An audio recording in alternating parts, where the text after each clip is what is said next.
Step into a world of real holiday magic at Coca-Cola's Classic Christmas, debuting November 16th and running through December 29th at Houston's Memorial City Mall. This season, cherished holiday traditions come to life in Houston amid a spectacle of dazzling lights. Crafted by the creators of the renowned world's largest Christmas light maze, Enchant Christmas, this immersive holiday celebration promises to create unforgettable moments of togetherness and joy at this beloved time of year. Learn more at ClassicChristmas.com. That's ClassicChristmas.com. Imprint is Houston's premier literary arts organization, and the 2024-25 Imprint Margaret Root Brown reading series has been a big hit already, and it's still going on. Join them on Monday, December 2nd for a conversation with best-selling author Rachel Kushner. She'll talk about her new spy thriller Creation Lake, which was shortlisted for the Booker Prize. Tickets are only $5, and you can get them right now at imprint.org. And as always, it's free for students and seniors.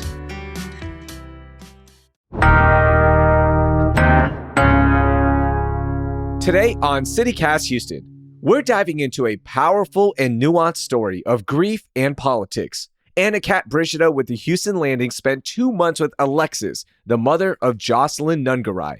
Her daughter's tragic murder became a rallying cry for Donald Trump and his promise to crack down on immigration. We find out if Jocelyn's mom has any regrets. Plus, is outgoing District Attorney Kim Ogg targeting Judge Lina Hidalgo's staff or just doing her job? Houston Public Media's Lucio Vasquez breaks that down for us. And in a frustrating move, Texas is one step closer to putting religion in our public schools. We get into that and much more. It's Friday, November 22nd. I'm Raheel Ramzanali, and here's what Houston's talking about.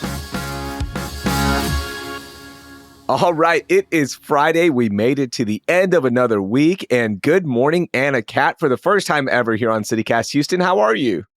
I'm doing well. I am glad it's the end of the week. It's been a long week. Yes, it has. Lucio, what's up, man? Welcome back in. Hello, thanks for having me, and nice to meet you, Anna-Cat. Likewise. Okay, we are 1 week away from Thanksgiving, so I want to ask y'all, I'm in the mood, all right? Like, I'm thinking about that big meal. What is your favorite side, Anna-Cat? Go. Oh, man. I think my favorite side is probably mashed potatoes. All right. Keeping it simple, old school. Yeah. We want the mashed potatoes. You're not upgrading that recipe, are you? Just going straight up mashed potatoes, not like garlic mashed potatoes or something? No, just the classic. Okay. I like it. How about you, Lucio? So I'm recording this episode in our station today. We're having a Sidesgiving together. So we actually all brought sides. I made cornbread pudding, and it's personally my favorite. And it's like cornbread, except a little more moist, a little more pudding-y-ish. And that's my favorite. I like that. I need a side of that because that sounds delicious. And by the way, if you want to find out where to eat on Thanksgiving at restaurants that are open, we published an episode. You can find that in your feed with Eric Sandler from Culture Map Houston. And I've also linked it in our show notes. All right, you know the drill. It's Friday, so we're going to talk about our biggest story, most overlooked, and moment of joy. Let's kick things off with you, Lucio, and talk about your biggest story of the week. Yes. My biggest story of the week comes from the Harris County District Attorney's Office. They filed a charge against the former director of the Harris County Public Health System. That's Barbie Robinson. She's basically being accused of bid rigging. There was a county contract for $16 million, basically to enable technology access to a specific public health program. And she is accused of basically being in communication with this company about a year before the contract went public. And then that company eventually won that contract. And so, the DA's office is pursuing her now. And this isn't the first time the DA's office has gone after somebody at Harris County and specifically working under Judge Lina Hidalgo. Tell me about this. Is this more of a like, hey, we're trying to clean things up, or does she have it out for Judge Hidalgo's office? Depends on who you ask, right? I mean, according to Lina Hidalgo herself, the answer to that question is yes, right? There does seem to be an uptick in the amount of charges that are being filed, specifically aimed at public corruption accusations, that kind of thing, as Ogg is set to leave the office, right? So Sean Tier, the Democrat who ended up winning the election just a few weeks ago, is set to take her role within the next month or so. So it is interesting to see the ramp up in charges as she's on the way out. I also want to mention that Barbie Robinson was let go from her position. She was fired earlier this year because of scrutiny of her department's contracts. Mm-hmm. So there is that, like, she was actually let go of this. This isn't just coming out of nowhere. And she did have a working relationship with IBM before giving that contract out. As you mentioned, there's a lot of money that was passed on. And there is a lot of beef going on here. I want to get your thoughts on this, Anna-Cat. Anything that stood out for you in this story? Well, just for background, I'm somewhat new to Houston. I've been here for about a year now, but I feel like one of the first things that I kind of got primed on in terms of Houston politics was this kind of tension with Lina Hidalgo and Kim Ogg. So I feel like it's something that definitely is transcending, the political debate. Yeah, I mean, I think it is just worth noting that these are similar accusations that, we've at least referenced in connection to the staffers, Hidalgo's staffers. I think it was probably 2 years ago now at this point that 3 of those employees within Hidalgo's office were accused of very similar circumstances, bid rigging, in communication allegedly with a company before that company was then awarded a contract from the county. So I think that possibly emboldened Hidalgo to speak out even more so due to the similarities of the cases. All right, we'll see what happens with this one because it is absolutely drama-filled right now. And when Judge Hidalgo was asked about this in September after Barbie Robinson was fired, there were a lot of people on Commissioner's Court talking to her about like, hey, we should investigate this more. And she was like, no, we shouldn't. Like, we already found out what happened. So there is that. And I've linked that meeting. It started trending on X, by the way, after these charges were filed. So I definitely want to bring that up. And you can watch that whole clip with the link in our show notes. Anna-Cat, let's get to your big story. What do you got for me? Yeah, so for my big story, I've been working on a story with one of my colleagues, co-reporter and co-writer Paul Cobbler, our politics reporter, as well as with one of our staff photojournalists, Lexi Parra. And we've been following a story that people have probably heard of. It's gotten a lot of national attention. So we've been following the mother of Jocelyn Nungaray, who was a 12-year-old who was murdered here in Houston. And the case has become very much a part of the national political conversation because of the immigration status of the 2 men who are accused of her murder, who are Venezuelan immigrants. And so we've been following Alexis, who is the mother. You may have seen her on Trump press conferences, speaking, some Cruz campaign ads. So you may have seen her speaking about her daughter, talking about border control. And, everything got very political very quickly. And we just wanted to kind of take a step back, give more of a portrait of Alexis, what she's going through. She's a very young mother. She's 28 years old. Her daughter, Jocelyn, was 12. And so she's just, she's a mother going through a lot. And then in all of this grief, she got involved in all of the politics of it. And I do want to stress that Alexis says that, it is something that she has wanted to do, because some people have criticized her for maybe being a political pawn or said that she's being used. And Alexis very much says that it's something that she wants to do. Yeah, we definitely want to talk about the political side of all of this. But first, I want to ask you, what was your biggest takeaway after spending so much time with Alexis? What was your biggest takeaway? I think my biggest takeaway was to try to just, look at Alexis and everything that she's gone through and not judge her for anything that she's decided to do. I think that what came across really, really quickly while we were talking to her is just how much she always fought for her daughter, Jocelyn. She was a teen mom. Not everyone wanted her to have the baby. She always, fought to have Jocelyn, to have her in her life, to give her the best life possible. And that's really what she's doing with her political activism as well. And so I think people can debate, what they think about the policy and whether that's the right policy or not. But I think that it's just important to remember that at the end of the day, she's a mother who's gone through, the worst experience of her life. And we just tried to highlight that. I think it's first off a very beautiful story. I'm looking at the photo right now of Alexis in the storage unit that she had decorated just like her daughter's bedroom. And it's striking, because I tend to cover a lot of stories regarding the Harris County Jail, for instance. And that's also, I think, a topic in which people lose sight of the humanity involved, right? People lose sight of the fact that these are human beings that we're talking about. And during, obviously such a huge election regarding like Cruz and Trump, zeroing in on the fact that like this is a human story. I think it's a really powerful story. I think you guys did a really great job. Well, thank you. I'm glad to hear that does come across, because that was what we were trying to do. As I was reading the story, it was very hard, right? As a parent, you think about the struggles that your child can go through, and you as a parent, how would you handle it? And that was one of the big highlights of the story is Alexis, this young mom, had to really understand and learn how to deal with the changes that her 12-year-old daughter was going through. And she frankly had a hard time, right? Like the story really goes deep into it. And I'm really glad that you pointed that out, because I hope other parents can learn that from this. Was that one of your big takeaways talking to Alexis as well, was like just the parenting side of this for somebody that young, like what she went through? Yeah, I think that definitely did strike me. I mean, I'm not a parent myself, so I cannot fully relate to that experience. But as she talked about Jocelyn's struggles, we talk about in the story Jocelyn's struggles with mental health, with depression.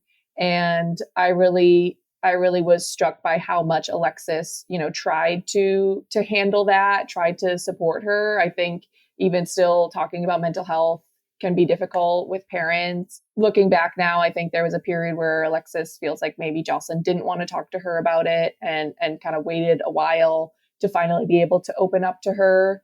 But I think once she did, I think she really handled that to the best of her ability. And I think also kind of forward looking, one thing that struck me was that Alexis talked about, a lot of her journey has been wanting to feel like Jocelyn will not be forgotten. And one thing she talked about was maybe exploring some activism in the future related to something else that Jocelyn really loved. So one thing was Jocelyn really loved animals, so something like an animal shelter, or she also wanted to be an actress, so acting classes. But another idea that she had was something mental health related to either bring awareness or to support services. So that was something that she thinks is really important to continue to talk about. Let's talk about the political side of this, because Alexis was thrust into the national spotlight, being featured in national campaigns, featured in statewide campaigns through Senator Ted Cruz's reelection bid. How did all that get started, by the way? Like, as you mentioned, she wanted to do something about this, Alexis, the mom, but how did that relationship start? What happened? And, how did she become the center of such a heated debate topic? Yeah, so one of the things that we do in the story is we kind of try to trace that journey. And we did figure out that it started pretty quickly. So the story actually starts with a phone call from Donald Trump that we actually were able to listen to because he left a voicemail. Alexis, it's Donald Trump, and I'm just calling to give my warmest regards to you and your family. It's so horrible what happened. And I'll call you later. But you just do the best you can. It's a horrible thing, and it should never have happened. And the whole world loves you, and they love that beautiful, beautiful daughter of yours. And so that was about 10 days after Jocelyn's death. So it was, all moving pretty quickly. So Trump, Cruz, other people were reaching out to her. There were some people on the other end of the political spectrum who also reached out. So it wasn't just one-sided. But it seems like that conversation first started just in terms of, offering condolences. But then as it continued, it became a little bit more political. And then, of course, the timing of it. This election year, immigration was featuring so prominently in all of the conversations. So kind of from there, it ended up being a little bit more political. Were there any regrets on Alexis' side on stepping in and being part of these political ads and being featured so heavily during the campaign season? No, I would say that Alexis feels very secure in her decision. As I said, she resents people who suggest that she's being used, because this is a cause that she does want to advocate for. And she also expressed that she was relieved at the results of the election, both in terms of the Cruz result and the Trump results, and that made her feel like everything was worth it, that her fighting for Jocelyn was worth it. So I think that, she is secure in her decision, and just wants people to also understand that she is an adult who can make that decision, even if not everyone agrees with it. As a reporter, right? How did you navigate the landscape, I guess? Like, how did you come to terms? Because obviously it's such a heavy story. So like, as a reporter, I'm curious, like, what was it like for you guys to tackle the story? I think that it was a difficult story to tackle because of the political nature of it, also mixed with, the very raw emotions of Alexis and all that she's going through. So we did have quite a few conversations about that. I mean, in the piece, we do have some moments where we talk a little bit about immigration policy and talk about certain statistics, such as the statistic that immigrants are less likely to commit homicide in the state of Texas, and just nationwide, immigrants are less likely to be convicted of crimes. And so we did kind of bring some of that context in to try to get that fuller picture. But of course, I think none of that is to invalidate Alexis's personal experience and what she's personally feeling. We did try to kind of bring a broader picture so that we kind of, as you know, in journalism, get all sides. And we also spoke to Alexis and explained that there would be some opinions in there that she doesn't agree with, and she understands that. And I think because she's opened herself up to this world, she understands that, not everybody agrees with her. And so that's kind of a little bit of how we decided to approach it. Anna-Cat, one thing when I was reading the story that really stood out to me is that Alexis is very clear on her politics on immigration. She supported Trump and Ted Cruz and their crackdown on immigration and even mass deportations, and yet she is Latina. And she told you that she's seen hardworking immigrants in Houston. How does she square all of that in her mind? I think for her, to go back to, why she started all of this, to her, it really is about Jocelyn and trying to figure out what's the policy that could have potentially prevented what happened to Jocelyn. And so, she has decided that she thinks that more border vetting of people who are coming across the border, that is what would have prevented that. I do think she had some more nuanced views on immigration than we necessarily see in some of the campaign ads, because like you said, she did speak to the fact that, she grew up in Houston, knows many hardworking immigrants. But I think to her, she's seeing it as, she wants to make sure that, as she's in her words, that people come the right way and that there's vetting of people who are crossing the border. What's next for Alexis? Because look, all the attention, the spotlight, it's all moving away now. Election season is over. She was also going through the grieving process through this, right? So it might have helped take her mind off of it. I don't know. But now it's like back to just a normal routine. What's next for Alexis? Yeah, so she did say that things are definitely quieting down in terms of all of the political appearances and all of the ads and things like that. It may not totally go away. In one press conference, Trump basically invited her to the White House. So, she might still be making some of those trips and still be featured prominently in certain political conversations. But for now, she is kind of trying to get back into her normal life. As we can kind of imagine, this has just totally upended her life. And so she hasn't had much of a routine besides doing all of these political appearances. She does have a 6-year-old as well. So she's still a mom, still going through those motions in terms of, waking up, getting her son ready for school, trying to do those things. She is going back to school. So she'll start studying psychology in January. And I think she's still trying to figure out how to keep Jocelyn's memory alive in whatever form that looks like in the future for her. It's a really great story. It's a deep dive into what one person went through while the national spotlight was on her and what she's going through personally as well after the tragedy that struck her family. So please check it out. It is linked in our show notes. Anna-Cat, thank you for writing that and working on that with your colleagues. It was a really interesting read. Thank you. Thank you for reading, and thank you for giving me the space to talk about it. It is a complex story, so I hope everyone can take a read.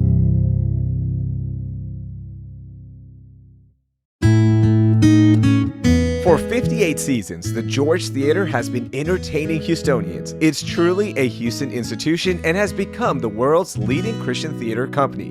And this winter, they have the second and final installment of a new beloved classic, A Texas Carol Part 2. Part 1 premiered to rave reviews in Houston a few years ago, and now the hilarious holiday play is back, November 27th through December 22nd. You can expect an evening of laughs and dysfunction as the family gathers on the East Texas Ranch once more for a Christmas Day wedding. Get your tickets now for A Texas Carol Part 2 at the George Theater at adplayers.org. CityCast Houston listeners get 15% off up to 4 tickets with code Houston15. That's Houston15. Get ready to experience the holiday season like never before in the heart of downtown Houston. This year, downtown transforms into a festive wonderland with 12 unique holiday villages, each brimming with its own special activities to make your season truly merry. From the biggest mistletoe in Texas to delightful pet portraits with Santa, that's where we're going to take our dog for pictures. You also have ice skating, lively silent discos, and so much more. To make exploring even easier, hop on the double-decker holiday bus for a nominal fee and enjoy a magical open-air tour of the city's holiday villages. Downtown Houston is your one-stop holiday destination. Learn more about the 12 holiday villages and plan your adventure at downtownhouston.org/holidays. Get energized and revive this holiday season in downtown Houston. All right, let's get to our most overlooked stories of the week. Lucio, kick it off. Yes. So Houston City Council has changed the rules. So for context, right? Previously, the city worked in which the Houston Public Works Director needed to be a licensed engineer. That's no longer the case. The new rules require the director to have either, and that either is important, an engineer's license, 5 years of experience as a public service executive, or, quote, an equivalent combination of training, education, and experience sufficient to provide leadership and perform the duties of the office. That's important because Whitmire, new pick for the Public Works Director, Randall Machi, I'm fairly certain I'm butchering the name, and I apologize, Randall, if you're listening. But this specific person doesn't possess the first 2 qualifications. He doesn't have an engineer's license or 5 years of experience as a public service executive. And there's been some pushback as to, why should we have a Houston Public Works Director who's not an engineer, right? Regardless, though, that it has gone through, so we're seeing a new leader of the Houston Public Works Department, along with a sweep of new department heads that Whitmire has also changed since he took office. So why did Mayor Whitmire pick him if he doesn't have those qualifications? Do we know anything about that? To be completely honest, he didn't give as much justification. He basically credited his pick with leading a speed up in replacing faulty water meters after customers reported issues. He said that basically the situation was an opportunity for the department to improve customer service. There were some council members who were opposed, but for the most part, people sided with Whitmire, and now we have a new head of the department. Yeah, I mean, if everyone is on board with this and they made rule changes just to get Randall in, there must be something special. And I hope things improve at the Houston Public Works because there have been a lot of issues. So, yeah, I mean, good. I'm kind of speechless, right? Because you would hope that somebody that's qualified for it gets in, but obviously other people feel like he is. It's not just Mayor John Whitmire. Yeah, and of course, it's too early to say whether or not these, critiques, criticisms are warranted, right? I mean, I can understand the apprehension, right? But at this point, it's too early to say because he hasn't actually done anything in the department as of now. But again, I think it's important to notice, or at least to emphasize that this is part of many changes that Whitmire's made in his first year of office. I mean, we've have a new police chief, fire chief, head of the airport system, the city's financial department, the housing department, the planning department.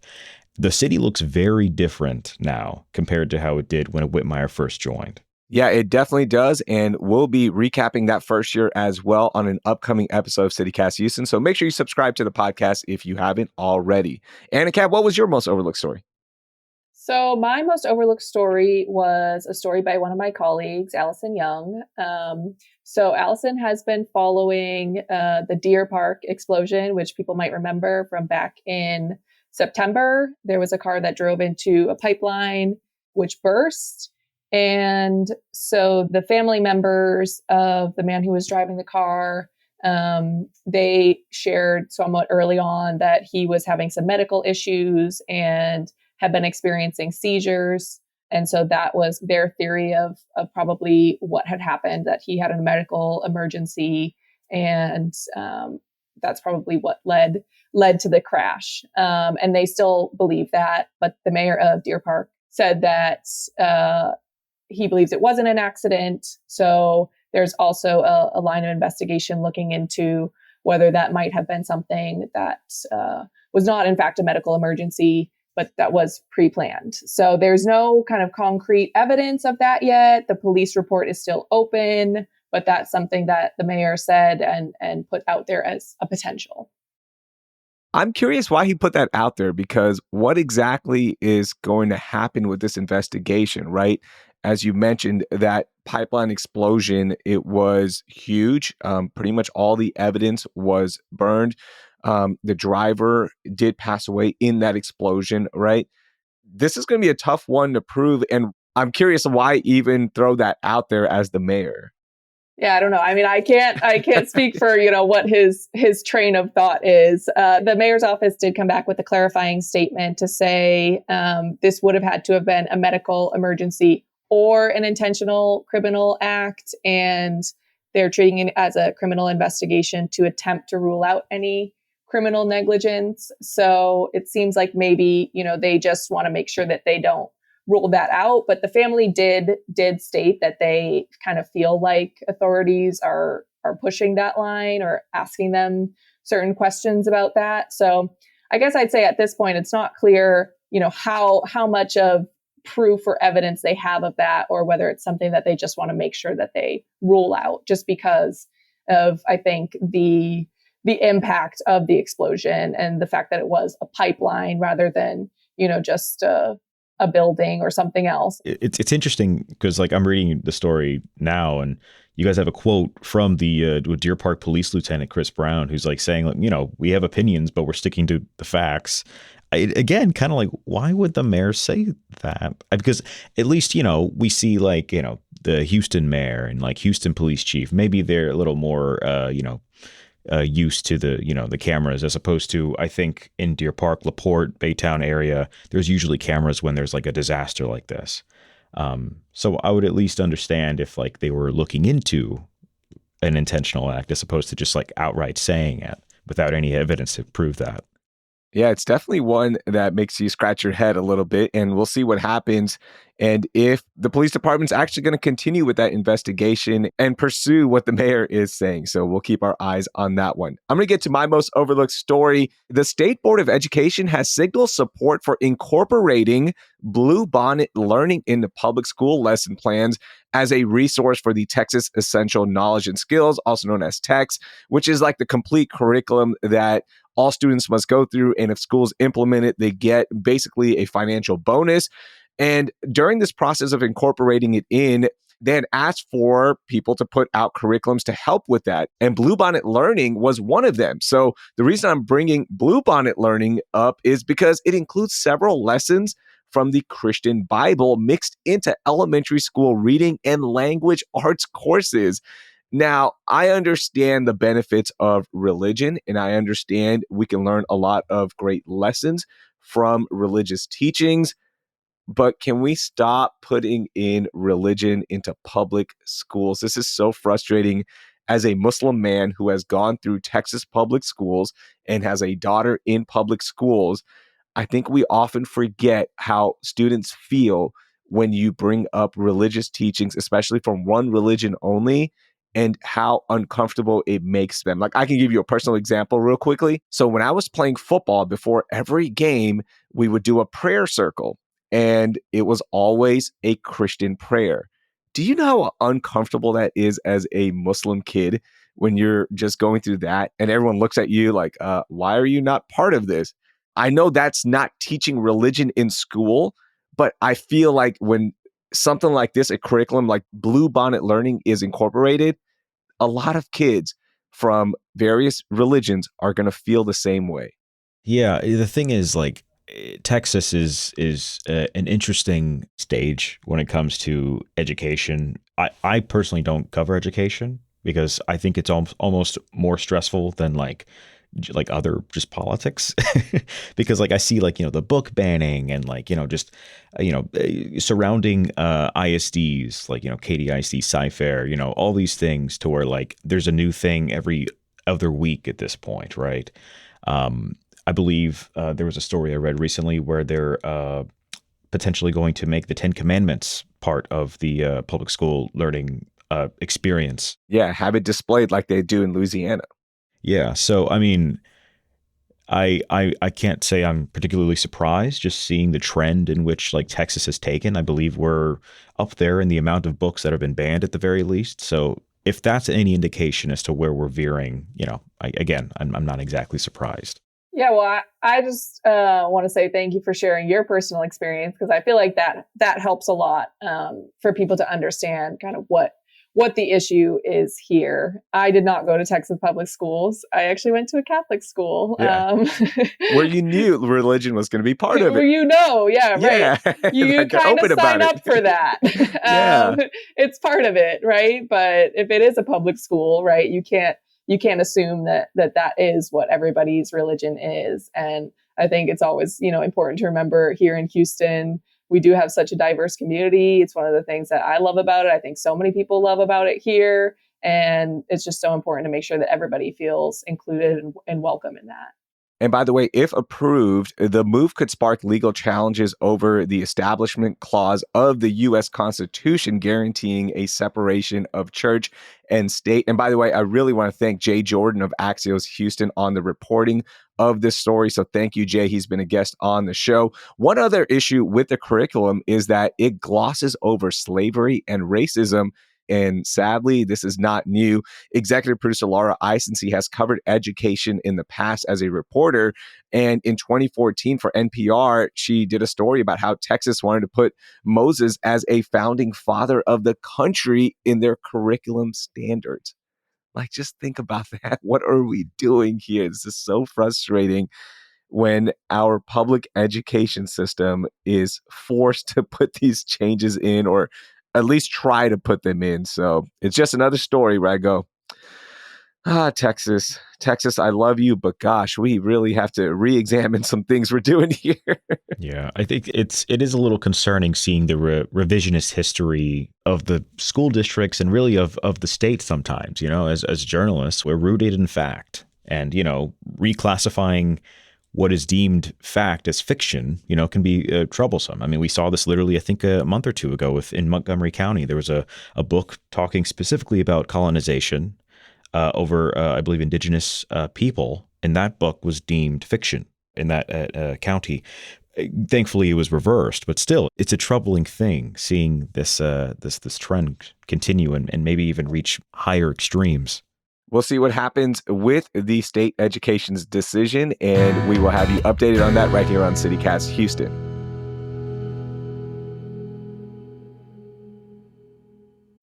With Lululemon, the real gift happens when they're living in it. When you give them the coziest scuba matching set, the real gift is this. And this. And this. This holiday, Lululemon makes it easy to give a gift that goes beyond. Open the moment. Shop now at Lululemon.com.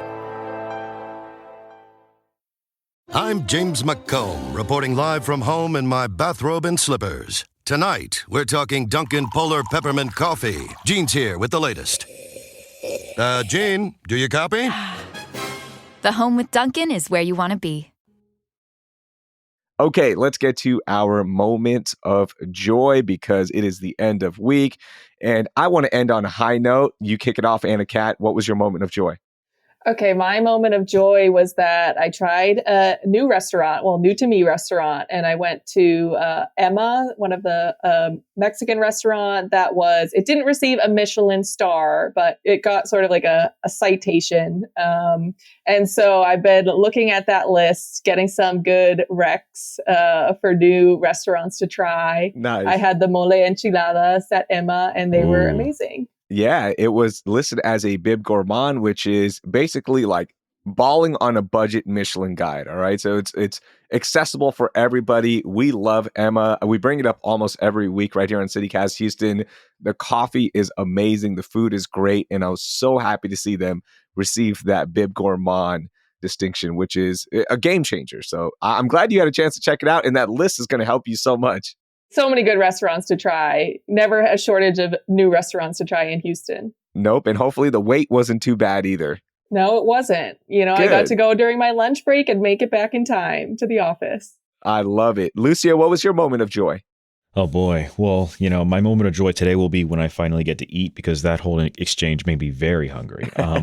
But my moment of joy has to do with Minute Maid Park and not the fact that it was renamed because I think we can all agree the new name doesn't really roll off the tongue very well, Daikin? How do you Daikin? Yeah, it's Daikin Park. Yeah, which is a Japanese AC manufacturer. Cool.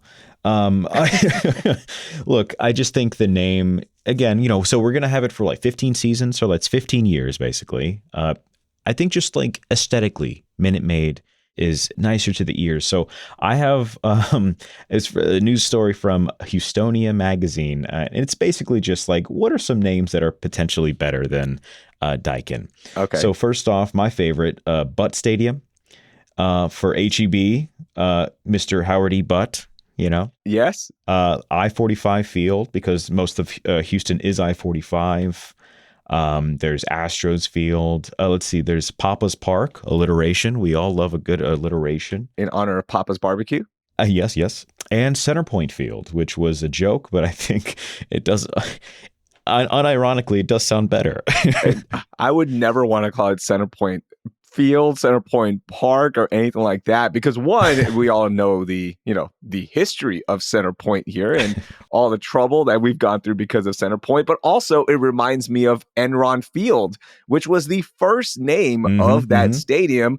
But then after all of the drama, the bankruptcy of Enron and everything that happened there and the millions of lives that were impacted by that, by the way, they then went to Minute Maid Park, and it was such it just flows, right? Like it became a part of our lexicon, Minute Maid Park. My other question about the name change, and we will get an answer to this, we didn't talk about it on Tuesday, but what's going to happen to the iconic train at Minute Maid Park, which had oranges in the train? You see it after a home run. Bobby Dynamite, the guy who drives the train up there, there's a bunch of oranges in there. You can't have oranges in there anymore because it's not Minute Maid Juice, Minute Maid Park. What's going to be in that train? Probably like a bunch of AC units now. Yeah, just like window units. What do you want to see in there, Anna-Cat? I don't know. Hard to think about. But I did go for one of my first games a little while ago, but I went to their Tuesday hot dog, like $1 hot dog special. Yes, and that was really fun. And I did love the train. I got a lot of joy out of that. So hopefully they think of something nice to do with it. How many hot dogs did you eat on Dollar Hot Dog Night? I think I only had 2. Some of my coworkers tried to do 9 hot dogs in 9 innings. They did not make it, and they did not feel great. So do not recommend. I've had friends try that too. No, I highly advise you not to do 9 and 9 because it will hurt your stomach. I think it would be really cool if they take the train off, by the way, and just put a slab on there and put like a candy painted slab on there and make that the iconic thing that goes back and forward, right? Like that is such a big part of Houston's culture. I think it'd be kind of cool. Okay, my moment of joy is also sports related. For the first time in 7 years, I am heading to a Texans game on Sunday as our Texans, who are 7-4 right now, by the way, are taking on the Tennessee Titans. And why is this a moment of joy for me? Well, I started my career in sports radio, so that meant I would cover literally every Texans home game. And after the first season, like it was really cool to tell your friends, yeah, I'm at every single Texans game. And as y'all know, as reporters, after like the first year, you go, okay, I'm exhausted. I never want to go to a Texans game. And I literally did not go to a Texans game for 7 years, but I am finally breaking that streak and I'm taking my daughter to her first Texans game and I can't wait. I'm so excited. This team is playing well.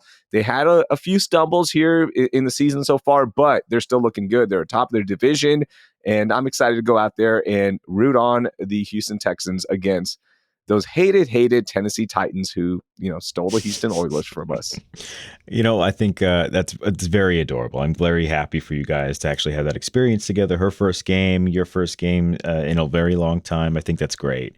I remember my first game. It was actually pretty recently. I had went with my girlfriend and her parents, and we must have been like 5 rows from the field itself. Oh, I think her father got the tickets for free. I don't even know. I just went with the flow. Yeah. But it was a fun time, It's fun. Yeah. I mean, I'm sorry it was tainted for you though. Yeah.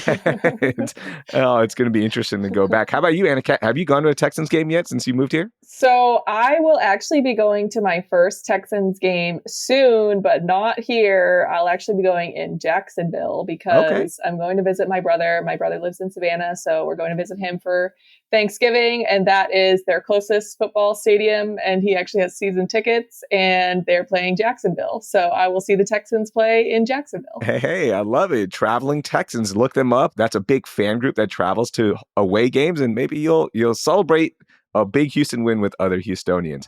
Anna-Cat, thank you so much for joining us. Lucio, you as well, and have a great weekend, and I can't wait to have you all back on. Thanks for having us. Thanks so much for having us. That was Anna-Catherine Brigida and Lucio Vasquez. All of the stories we discussed are linked in our show notes. Hey, a big thank you to everyone who shared an episode of CityCast Houston this week. If you haven't yet, share this episode with 3 friends so they can catch up on the news they need to know. And please hit subscribe so we can bring you more next week. Thanks. That will do it for this week here on CityCast Houston. Our producers this week were Lizzie Goldsmith, Francisco Kilgore, Selena C.A. Reynolds, Natalie Rivera, and of course, Carleon Jones. Our newsletter editor is Brooke Lewis, and our executive producer is Laura Eisensee. I'm your host, Raheel Ramzanali. Our music is by the band All the Kimonos. We'll be back on Monday with a look at what Houston was like before Europeans arrived and how one tribe is keeping their traditions alive. Thank you for listening, and I hope you learned something new.